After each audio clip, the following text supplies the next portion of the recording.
Hallelujah.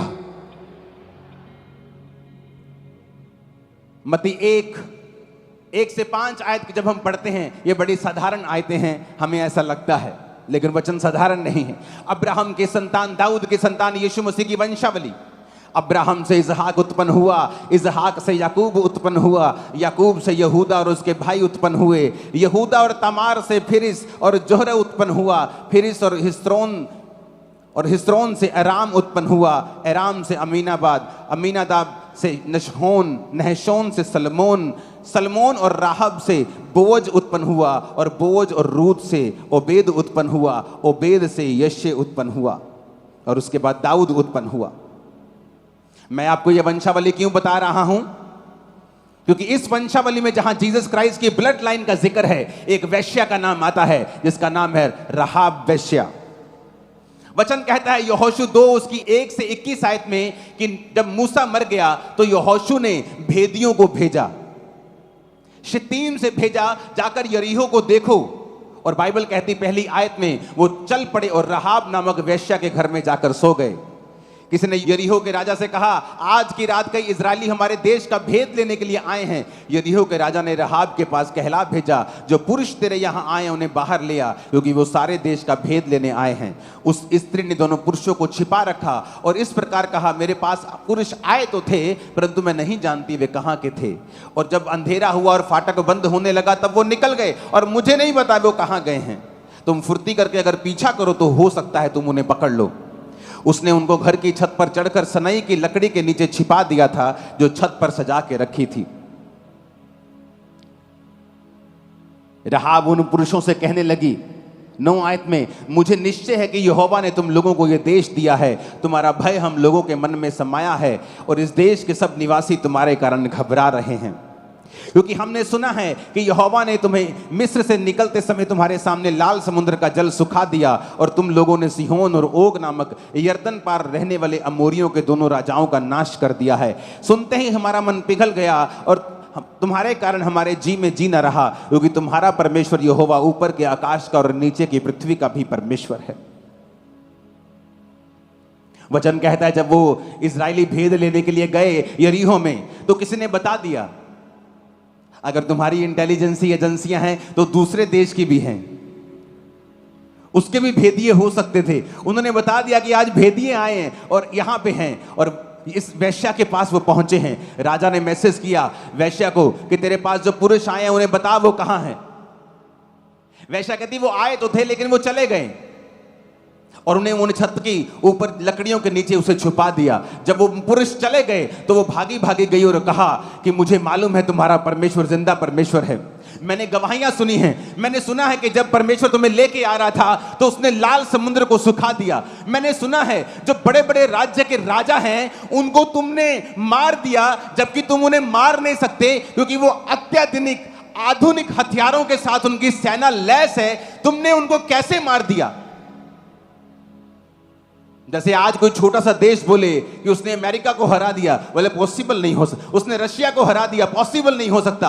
ये देशों के पास परमाणु हथियार हैं, तुम्हारा देश को तोपे भी नहीं, तुम्हारे पास तो अच्छी गोलियां भी नहीं, तुम उन कैसे हरा दिया उनको?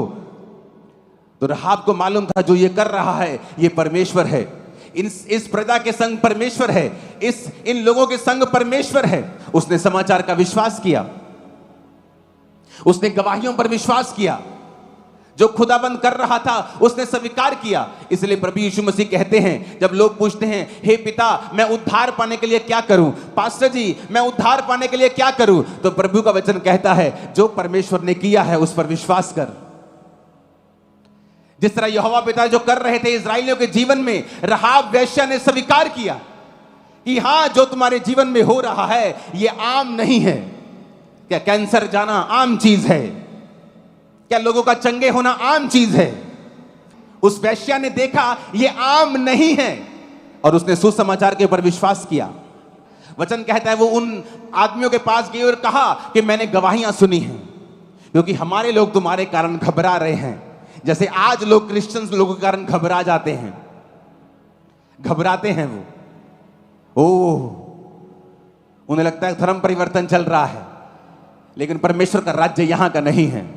उसका राज्य आत्मिक है, और वचन कहता है राहाब वेश्या ने परमेश्वर के योजना के ऊपर विश्वास किया और उन आदमियों से कहा, अब मैंने जो तुमको बचाया है, तुम मेरा ध्यान रखना, मेरे घर वालों को, मेरी फैमिली को और जो कुछ उनका है छोड़ देना।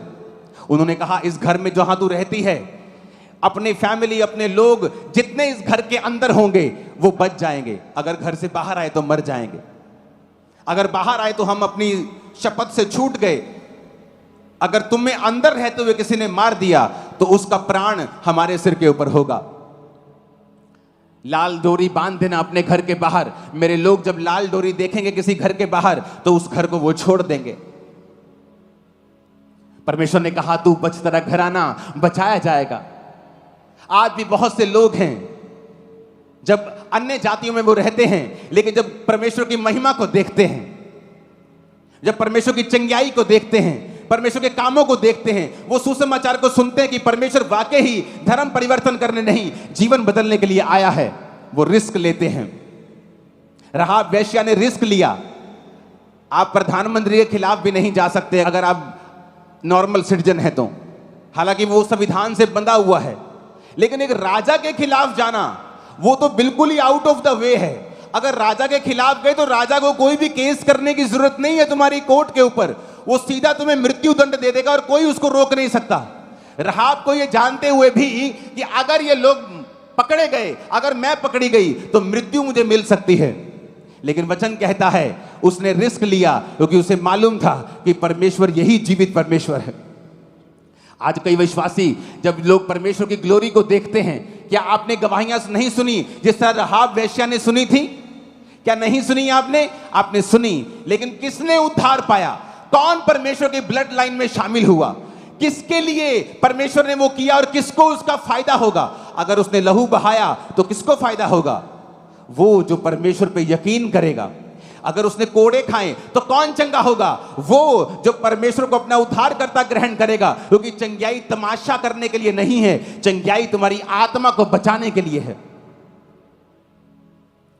इसलिए जो लोग चंगाइयों को 25-25 हजार में बेचने लगते हैं, उन पर भारी श्राप पड़ता है हमेशा, क्योंकि चंगाई का मकसद है कि कलीसिया परमेश्वर की ओर मुड़ जाए और तौबा कर ले, बस। और इस चंगाई का कोई मकसद नहीं है। जीसस ने कोड़े खाए चंगाई के लिए, किसके लिए? लेकिन यह है जो उसको अपना उद्धारकर्ता ग्रहण करेगा। जब हमें मालूम हो गया कि जीसस ने इल्लीगल मुकदमों को सहा ताकि मेरी जिंदगी में जो धक्का हो रहा है, अन्याय हो रहा है, मैं उससे आजाद हो सकता हूं अगर मैं जीसस क्राइस्ट के ऊपर विश्वास करूं तो। मेरे जीवन में अगर बीमारी है, मैं आजाद हो सकती हूं अगर मैं जीसस क्राइस्ट के ऊपर विश्वास करूं। मैं जो कुचला हुआ, दबा हुआ हूं, मेरे मन में शांति नहीं है, मेरा जीवन जीने योग्य नहीं है, मैं अपनी जिंदगी को बेहतर और बेस्ट कर सकता हूं अगर मैं जीसस क्राइस्ट के ऊपर विश्वास करूं तो। जीसस ने कहा, जो कुछ पिता ने किया है उस पर विश्वास कर तो तू उद्धार पाएगा। राहाब ने वही किया, उसने विश्वास किया, रिस्क लिया। क्या आप रिस्क लेना चाहते हैं? वो आपको लगता है, ओ मैं चंगाई तो चाहता हूं, जीसस ने मेरे लिए कोड़े खाए, मेरे को समझ तो आ गया, मैंने गवाहियां भी सुन ली हैं, लेकिन मैं रिस्क नहीं लेना चाहता। मुझे मेरा एमएलए कहीं झिड़क ना मार दे, मेरा पिंड में नुकते छाड़ ना देवे। तुम एक नालायक व्यापारी हो और तुम एक नालायक पुरुष और नालायक औरत हो। तुम उस व्यक्ति के समान हो जिसके हाथ के ऊपर छोटा सा कैंसर का फोड़ा है और डॉक्टर कहता है, बेटी मैं निकाल दूंगा, उसके बाद कभी नहीं होगा, ये फैला हुआ भी नहीं है। तुम बोलो नहीं नहीं दर्द होगा मेरे को। कितनी देर दर्द होगा डॉक्टर साहब? एक दिन दर्द रहेगा। नहीं नहीं मैं नहीं दर्द रहना चाहता। वो कैंसर का फोड़ा बड़ा हो गया और उसने तुम्हारी जिंदगी खत्म कर दी। तुम छोटा सा विरोध नहीं सह सकते, छोटा सा सताव नहीं सह सकते, यीशु मसीह के कारण छोटी बातें नहीं सह सकते, तो तुम उसके कोड़ों की जो चंगाई है उसके काबिल भी फिर नहीं हो। उसने सब कुछ तुम्हारे लिए कहा है, तुम्हारे लिए किया है, पर उसने ये भी कहा है, राहाब को परमेश्वर ने अपनी ब्लड लाइन में शामिल कर लिया। आज जब जीसस क्राइस्ट के रिश्तेदारों की बात आती है तो राहाब वेश्या उसमें है। आप भी जीसस क्राइस्ट की ब्लड लाइन में आ सकते हैं, उसके बेटे बेटियां जो बाइबल कहती है आप बन सकते हैं, लेकिन अगर आप डरेंगे नहीं तो आप खुल के स्वीकार करेंगे। कितना लोगों ने विरोध किया कि आप क्यों नहीं लंगर प्रसाद खा सकते, बाइबल कहती हम नहीं खा सकते। आप क्यों नहीं खुल के बोल सकते कि आपका उद्धारकर्ता परमेश्वर यीशु मसीह है? कितने मेरी बात को समझ रहे हैं? क्योंकि राहाब ने अपनी जिंदगी का रिस्क लिया और सदा के लिए परमेश्वर की ब्लड लाइन में जुड़ गई। जिस वैश्या को इज्जत नहीं मिलती थी, आज जीसस की ब्लड लाइन में जुड़ी हुई है। वो बड़े बड़े काम करने जा रहा है आपकी लाइफ में। वो राहाब वैश्या से भी बड़े बड़े काम आपकी जिंदगी में करने के लिए जा रहा है। राहाब ने जब प्रभु को कबूल किया था तो वो ग्रेस के नीचे नहीं थी। आप तो ग्रेस के नीचे, आप उससे भी बड़े फल को पाएंगे यीशु मसीह के नाम में। मैंने कहा आप उससे भी बड़े फलों को पाएंगे यीशु मसीह के सामर्थी नाम में। Hallelujah, hallelujah. आज की राहाब जो है, आज का जो पापी है, आज का जो विश्वासी है, वो नहीं चाहता रिस्क लेना। उसके रिश्तेदारों को मालूम होगा तो क्या होगा, उसके गांव को मालूम होगा तो क्या होगा। बाइबल कहती है राहाब ने रिस्क लिया कि राजा को अगर मालूम हो गया तो वो मर सकती है, उसने तब भी रिस्क लिया। जो रिस्क लेते हैं, इसलिए प्रभु कहता है तू बच, तेरा घराना बचाया जाएगा। जिस तरह राहाब का घराना बचा है, मैं भविष्यवाणी करता हूं इस अगले ईस्टर में आपके परिवार यही सी चर्च में बपतिस्मा लेकर बैठा हुआ होगा। यीशु मसीह के नाम में वो बैठा हुआ होगा इसी चर्च में। दुनिया के चर्चों में बैठे हुए होंगे आपके रिश्तेदार यीशु मसीह के नाम में। ऐसा होगा, ऐसा होगा, ऐसा होगा। आप जब विश्वास करेंगे और डरेंगे नहीं, घबराएंगे नहीं। Do not be afraid, fear not. Bible में कई जगह लिखा हुआ है, 127 बार लिखा है, 165 बार एक चीज लिखी है। अलग अलग तरह से अगर आप देखेंगे, अलग अलग मीनिंग में फियर नॉट कितनी बार लिखा है, तो रोज का एक बार लिखा आपको मिलेगा। वो रोज कहता है फियर नॉट, मत डर, मत डर, मत डर। लेकिन पतरस भी डर गया एक दिन और झोलने लगा, और प्रभु ने कहा ए अल्प विश्वासी, तूने क्यों संदेह किया। एलिया भी एक दिन डर गया और भागने लगा। परमेश्वर ने कहा ए अल्प विश्वासी, तूने क्यों संदेह किया। विश्वास करो जो उसने किया है। एक वैश्या का दिमाग खुला, इसलिए जीसस ने कहा था तुमसे पहले वैश्याएं मेरे राज्य में प्रवेश कर जाएंगी। क्योंकि उन्होंने दुनिया की सबसे गंदी वस्तुएं, सबसे घृणित जिंदगियों को जिया है। और जब वो हीलिंग्स देखती हैं, जब वो उद्धार देखती हैं, जब वो बरकत देखती हैं, प्रभु का सुसमाचार सुनती हैं, उन्हें यकीन हो जाता है कि यही जीवित परमेश्वर है। प्रभु ने भी कहा तुमसे पहले महसूल लेने वाले, ब्याज लेने वाले और वेश्याएं तुमसे पहले मेरे राज्य में प्रवेश कर जाएंगी। क्योंकि उन्हें किसी चीज की परवाह नहीं है, उन्हें अपनी इज्जत की परवाह नहीं है, क्योंकि वो लुट चुकी है। और परमेश्वर ने कहा जो तू मेरे लिए खोएगा वो पाएगा। राहाब ने अपनी जिंदगी की परवाह नहीं की। परमेश्वर कहता मेरी बेटी, आज से तू मेरी रिश्तेदार है। जब मेरा नाम लिया जाएगा रिश्तेदारों का, ब्लड लाइन का, तो तेरा नाम लिया जाएगा। हालेलुया। ऊंची आवाज में बोलो हालेलुया। सलमोन और राहाब से बोअज उत्पन्न हुआ, बोअज और रूत से ओबेद उत्पन्न हुआ, ओबेद से यशे और यशे से दाऊद।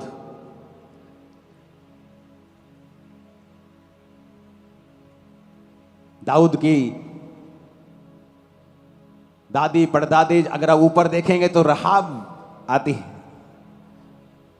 परमेश्वर दाऊद के वंश से निकला, दाऊद राहाब के उस वंश से निकला।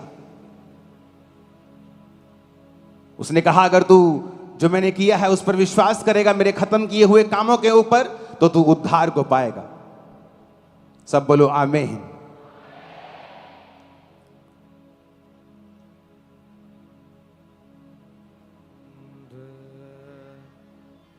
यहोशू 6 उसकी 24 और 25 आयत पढ़ेंगे, मैं 25 पढ़ूंगा। यहोशू ने राहाब वेश्या, उसके पिता के घराने को, वरन उसके सब लोगों को जीवित छोड़ दिया।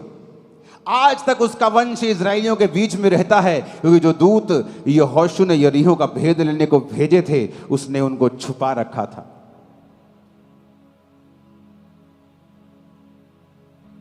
स्ट्रेसफुल प्रार्थना में ब्लड बाहर आया माथे से, कांटों का ताज सहा, और उसका मजाक उड़ाया गया, हे यहूदियों के राजा, और कांटों का ताज लगा दिया गया। और आज वो हमारा सचमुच का राजा है। कितना कुछ परमेश्वर ने सहा और वो जी उठा। ये प्रूफ था कि जो मैंने सहा मेरी मर्जी से था। ये मेरे को मार नहीं सकते, आप परमेश्वर को मार नहीं सकते कभी। क्या औकात है इंसान की रब नु मार दवे हो? है औकात इंसान की? चेलों को मार दिया क्योंकि चेले आपकी तरह और मेरी तरह इंसान थे। यीशु मसीह को, परमेश्वर को तुम मार नहीं सकते। वो सब कुछ कर रहा था तुम्हारे मूल्य को अदा करने के लिए। जब मूल्य अदा हो गया वो जी उठा। शुक्रवार वो मारा गया, शनिवार उसने कैदी आत्माओं को प्रचार किया, और जब उसका काम पूरा हो गया संडे मॉर्निंग वो जी उठा। फिर ऐसे नहीं कि जी उठा तो एकदम से स्वर्ग चला गया कि लोगों को लगे कि शायद जी उठा कि नहीं जी उठा। उसने अपने हाथों को, कीले वाले हाथों को, कीले वाले पैरों को, पसली के उस छेद को पवित्र आत्मा को बोला कि इसे ऐसे ही रहने देना। आज भी यीशु मसीह जब पिता के दाहिने हाथ बैठे हैं, उनके हाथों और पांव में आज भी छेद हैं। और वो सदा हम देखेंगे, जब स्वर्ग में होंगे सदा उन छेदों को हमेशा देखेंगे हम। वो देखने वाले छेद हैं, हमेशा देख पाएंगे। वो हमेशा ऐसे ही रहेंगे, एक प्यार के चिन्ह के रूप में। और बाइबल कहती है उसने सब कुछ करके जब संडे के दिन वो जी उठा, फिर ऐसे ही ऊपर नहीं उठाया गया। उसने रोटी खाई, बार बार चेलों को दिखाई देता रहा, लोगों को दिखाई देता रहा। बहुत से मिरेकल्स के काम, बहुत से ऐसे काम किए चेलों के बीच में। और 40 दिन फिर उनके बीच में रहा। 500 लोगों के भीड़ के साथ वो पहाड़ पे था। फिर प्रीच किया, फिर प्रचार किया और कहा अब जाओ और सब बातें लोगों को बताओ, और बाप बेटा पवित्र आत्मा के नाम में उन्हें बपतिस्मा दो, चेला बनाओ, उन्हें सब बातें उन्हें मानना सिखाओ। और देखो जगत के अंत तक मैं तुम्हारे साथ हूं, युगों के अंत तक मैं तुम्हारे साथ हूं।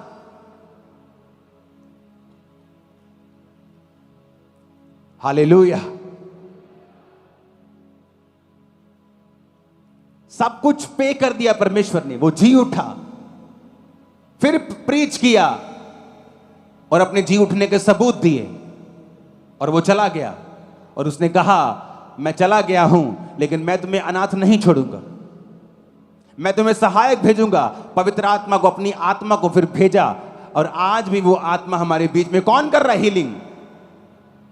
किसी इंसान की औकात नहीं है कि वो इतने बड़े बड़े काम कर दे। बाइबल कहती है आज भी पवित्र आत्मा अपने दासों के बीच में से होकर उन्हें वरदान देता है, उन्हें एबिलिटी देता है, सामर्थ्य काम करने की शक्ति देता है। कौन? पवित्र आत्मा। जो हीलिंग, जो डिलीवरेंस, जो काम आप देखते हो, ये वही परमेश्वर का आत्मा है जो यीशु मसीह के जी उठने के बाद परमेश्वर ने पेंटिकोस्ट के दिन लोगों को दिया था। और ये पेंटिकोस्टल मिशन नहीं है, क्योंकि जो पेंटिकोस्ट मना रहे थे उन पर आत्मा नहीं उतरा था, जो अंदर प्रार्थना कर रहे थे उन पर आत्मा उतरा था। जो त्योहार मना रहे थे वो तो शक कर रहे थे कि इन्होंने शराब भी रखी है क्या, कौन कौन सी भाषा बोल रहे हैं, अरे ये तो हमारे देश के भी नहीं है, ए मेरी भाषा कैसे बोल रहे हैं, ए तंजानियन कैसे बोल रहे हैं, ए नाइजीरियन कैसे बोल रहे हैं, ये मेरी भाषा जिम्बाब्वे की कैसे बोल रहे हैं।